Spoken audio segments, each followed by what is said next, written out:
8వ తేదీ సెప్టెంబర్ నెల 2025వ సంవత్సరం. ఈరోజు దేవుని వాగ్దానము. మొదటి సమూయేలు 15వ అధ్యాయము 22వ వచనము. బలులు అర్పించుట కంటే ఆజ్ఞను గైకొనుటయు, పొట్టేళ్ల క్రొవ్వు అర్పించుట కంటే మాట వినుటయు శ్రేష్టము. సహోదరి సహోదరులారా, మనము ప్రభువునకు లోబడి ప్రభు పట్ల భయభక్తులు గల జీవితాన్ని జీవించాలి. మన హృదయంలో ప్రభువునకు మొదటి స్థానాన్ని ఇస్తూ ప్రభు పట్ల విధేయతను కలిగి ఉండాలి. కొంతమంది ప్రభువునకు లోబడరు, వాక్యానికి విరుద్ధమైన జీవితాన్ని జీవిస్తూ పాపంలో మునిగిపోతూ ఉంటారు. ఎలా జీవించినా పర్వాలేదులే, నేను ప్రభువునకు ఎన్నో కానుకలను ఇస్తూ ఉన్నాను అని అనుకుంటూ ఉంటారు. ప్రభు అంటున్నాడు, బలులు అర్పించడం కంటే ఆజ్ఞను గైకొనడం, పొట్టేళ్ల క్రొవ్వు అర్పించడం కంటే మాట వినడము శ్రేష్టము అని. మనము ప్రభువునకు లోబడకుండా, ప్రభు పట్ల విధేయతను కలిగి ఉండకుండా ఎన్ని బలులు అర్పించినా, ఎన్ని కానుకలను ఇచ్చినా ఉపయోగం ఉండదు.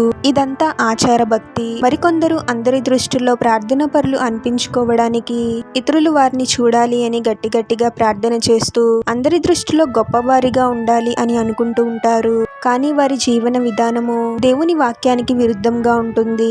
అటువంటి వారిని కూడా ప్రభువు ఇష్టపడడు. ప్రభు యొక్క ఆజ్ఞలను పాటిస్తూ ప్రభు మాటను మనం వినేవారముగా ఉండాలి. ప్రభువునకు లోబడకుండా, ప్రభు మాట వినకుండా నేను కానుకలు ఇస్తున్నాను, ప్రార్థన చేస్తున్నాను, ప్రభు సంతోషిస్తాడులే అని ఎప్పుడు అనుకోకూడదు.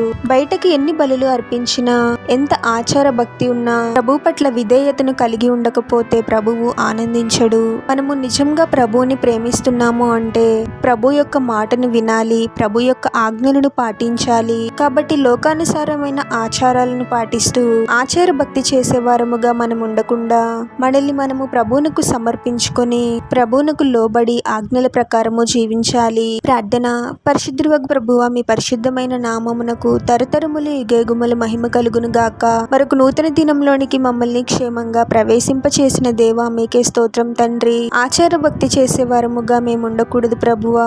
అందరి దృష్టిలో గొప్ప అని అనిపించుకోవడానికి కానుకలను ఇస్తూ ప్రార్థనలు చేస్తూ నటించే వారముగా మేము ఉండకూడదు తండ్రి. మమ్మల్ని మేము తగ్గించుకొని మీకు లోబడి విధేయతను కలిగి ఉండాలి ప్రభువా. నన్ను ప్రేమించువారు నా ఆజ్ఞలను పాటిస్తారు అన్నావు తండ్రి. మిమ్మల్ని హృదయపూర్వకముగా ప్రేమిస్తూ మీ ఆజ్ఞలను పాటిస్తూ మా జీవితాల ద్వారా మిమ్మల్ని సంతోషపరిచే వారముగా మమ్మల్ని దీవించమని ఈ ప్రార్థనలో ఏకీభవిస్తున్న ప్రతి ఒక్కరిని పేరు పేరున దీవించి ఆశీర్వదించి అభిషేకించమని, వారు చేసే ప్రతి పనిలో మీరే వారికి తోడుగా ఉండి వారిని అన్ని కీడుల నుండి, అపాయాల నుండి మీరే వారిని రక్షించమని ఈ మా మనవులన్నీ యేసుక్రీస్తు వారి పరిశుద్ధ నామంలో అడిగి వేడుకొనుచున్నాము తండ్రి. ఆమేన్.